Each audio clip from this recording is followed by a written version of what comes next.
Alors, je suis étudiant en première année de bachelier en physique et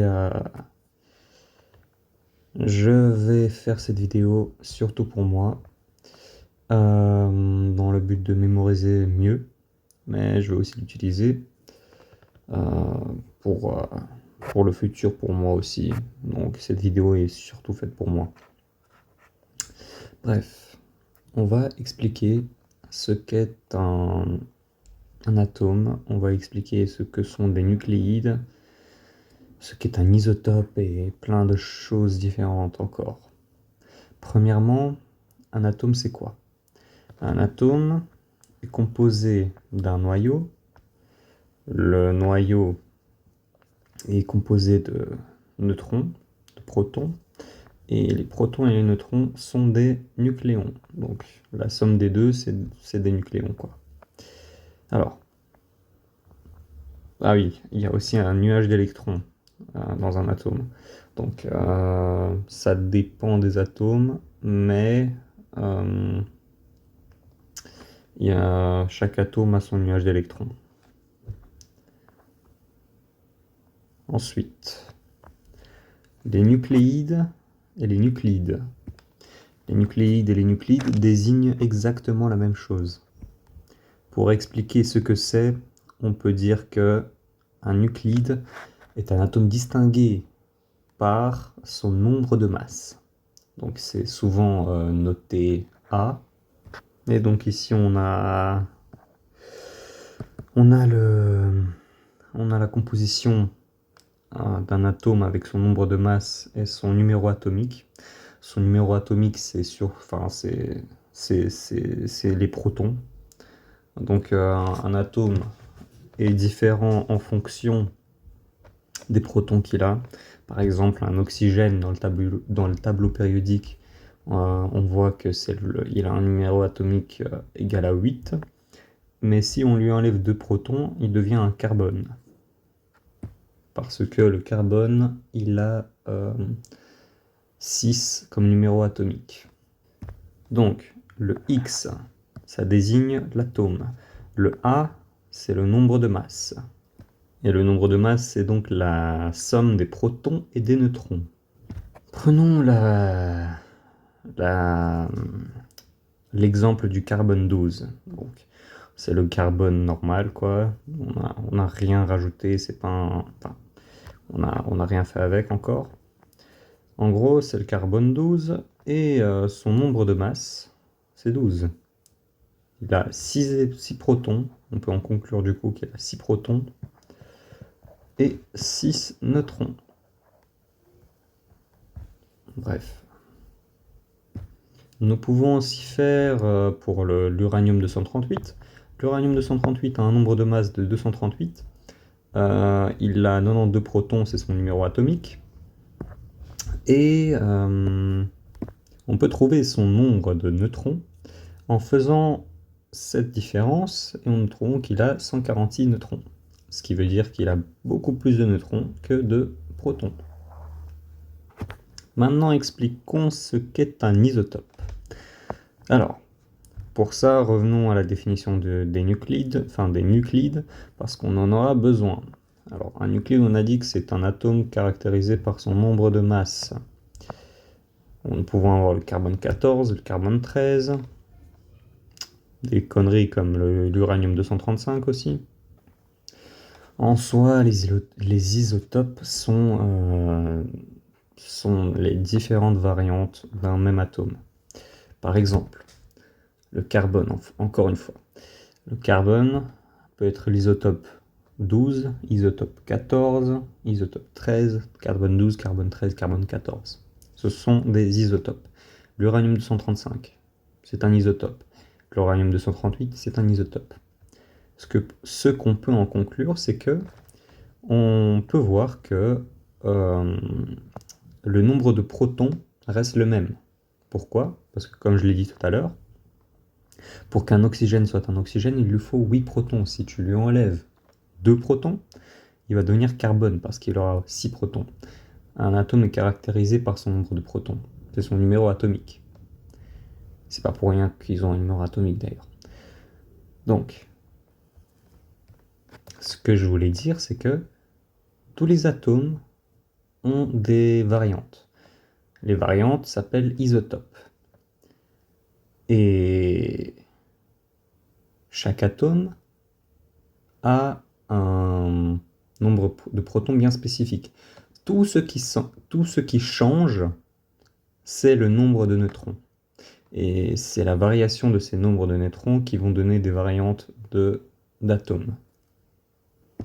Donc, pour bien expliquer, pour que ce soit bien inculqué, on peut voir que l'uranium 238 et 235, c'est deux isotopes. Isotope 238, isotope 235. Alors, ce qu'on peut voir, c'est que le nombre de neutrons ne change pas. Ça, c'est confirmé. Du coup, tout ce qui change, c'est le nombre de neutrons. Ici, on peut voir que le nombre de neutrons est égal à 146. J'ai montré comment le calculer tout à l'heure, 238 moins 92. Le nombre de masses moins le nombre de protons, donc le numéro atomique. Pour l'uranium 235, c'est 235 moins 92, 143. On voit qu'il y a 3 de différence. Voilà, ça c'était pour les isotopes. J'espère que vous avez bien compris, et que le moi du futur aussi a bien compris. Bon, ça de toute façon je pense que c'est juste la base, donc c'est pas le plus dérangeant. Pour ce qui est de la suite, la masse atomique relative. Il faut savoir que la masse atomique relative est notée AR. A petit r. Donc, du coup, la masse atomique relative n'a pas d'unité. Et la masse atomique relative, comme vous pouvez le voir, c'est en gros combien de fois un atome d'un élément est plus lourd que 1/12e de la masse d'un atome de carbone 12. Autrement dit, pour illustrer, nous avons la masse relative de l'oxygène. La masse relative de l'oxygène vaut 16. J'ai dit qu'il n'y a pas d'unité, donc on n'en met pas. Bien. Ça veut dire quoi? Ça veut dire que c'est 16 fois plus grand que 1/12e de la masse d'un atome de carbone 12. Ensuite, on peut aussi prendre la masse relative du chlore. Elle vaut environ 35,45. Il n'y a pas d'unité, j'ai dit. Donc, là, en fait, pourquoi il y a un chiffre à virgule? En fait, ce chiffre à virgule, il est dû au fait qu'on prend les deux variantes du chlore qu'on trouve le plus dans la nature, donc les deux isotopes les plus courants. Il y a aussi le chlore 36, mais ça c'est vraiment très très infime par rapport à ces deux-là. Le chlore 35, ça correspond à sa proportion correspond à 75% environ, tandis que le 37, il correspond à 25% environ, 24 pour être plus précis, 4, je sais pas quoi, bref, on s'en fout. Donc, et voilà, c'est ce que j'ai dit, c'est ce qu'on trouve en très grande majorité dans la nature. Ici, on va parler du nombre d'Avogadro, et là, il faut suivre parce que c'est, même moi parfois, j'ai du mal, en tout cas j'ai eu du mal, maintenant je comprends, donc je vais expliquer. Donc, le nombre d'Avogadro, c'est une valeur qui vaut 6,022 fois 10 exposant moins 3 par mole. Alors, je m'explique. Pourquoi disons-nous par mole? Donc, ça c'est son unité. Voilà. Donc ça c'est son unité. Pourquoi disons-nous par mole? Exemple, on a une mole. Donc une mole, il faut savoir que c'est une quantité de matière. Qu'est-ce que ça veut dire quantité de matière? Ça veut dire combien y a-t-il d'atomes, de molécules dans un espace, dans un endroit bien précis. Imaginons qu'on a un sachet. Dans ce sachet, on met plusieurs atomes et on veut savoir exactement combien est-ce qu'il y a d'atomes là-dedans. Donc voilà, là j'ai mon petit sachet, j'ai des molécules ou des atomes, peu importe, ça reste, on utilise la même chose. Pour les molécules et les atomes, on utilise la même chose pour savoir combien il y a exactement euh, d'atomes ou de molécules dans un endroit. Ici, on a pris le sachet, on se limite qu'au sachet et on veut savoir combien il y a de molécules et d'atomes. Et savoir combien il y a de molécules ou d'atomes dans un endroit, eh bien, cette question, elle va être répondue grâce à cette valeur-ci. Alors, donc j'espère que vous avez bien compris que 6,022 10 exponent moins 3 par mol, ça veut dire qu'il y a soit 6,22, enfin 0,22 fois 10 exponent moins 3 atomes, ou alors 6,022 fois 10 exponent moins 3 molécules par mol. Je vais donner un exemple. Imaginons que nous avons 2 moles de NaCl dans un endroit. Il y a alors 2 fois 6,022 fois 10 exposant 23 molécules dans cet endroit. S'il y a 2 moles de NaCl, ça veut dire qu'il y a 2 fois 6,022 fois 10 exposant 23 molécules dans cet endroit. Écoute, j'espère que tu as compris, parce que cette notion est plutôt difficile à expliquer lorsque la personne en face ne sait pas c'est quoi. C'est vrai que c'est un peu flou au début, même moi, le professeur, quand il m'avait expliqué ça, j'étais un peu perdu. J'espère que ça t'a un minimum aidé. Peut-être que je ferai une autre vidéo exactement sur ça pour vraiment optimiser mon explication, parce que là je donne beaucoup de détails, peut-être que ça perd certains. En tout cas, moi j'ai compris, parce que de toute façon cette vidéo elle est pour moi. Expliquons maintenant ce qu'est une masse molaire. Alors, la masse molaire, son unité internationale, donc dans le système international, c'est grammes par mole. La gramme par mole, c'est la masse que comprend une mole d'une substance. Je ne sais pas, par exemple, bon, je vais vraiment dire des trucs au hasard, faut pas vérifier ce que je dis, parce que c'est au hasard. Mais imaginons qu'on a 40 grammes d'oxygène en une mole. Voilà, c'est tout. Donc voilà, ça c'était la base. Pour faire un résumé, brièvement et rapidement, un atome est constitué de quoi? De nucléons. Les nucléons, c'est le noyau. Et dans le noyau, il y a des protons et des neutrons.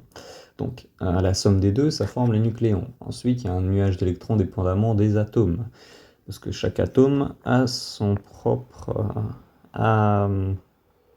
ses électrons. Donc, a son nuage électronique avec ses valeurs de somme d'électrons. Donc, ensuite, il y a les nucléides et les nuclides. Les atomes sont distincts. Donc, les nuclides sont juste distingués par le nombre de masses. C'est donc pour ça qu'on parle d'isotope ensuite. Donc, un atome, c'est souvent représenté comme ça, avec son nombre de masse ici et son numéro atomique ici. Donc, voilà. Son numéro atomique, c'est son nombre de protons, j'ai déjà expliqué.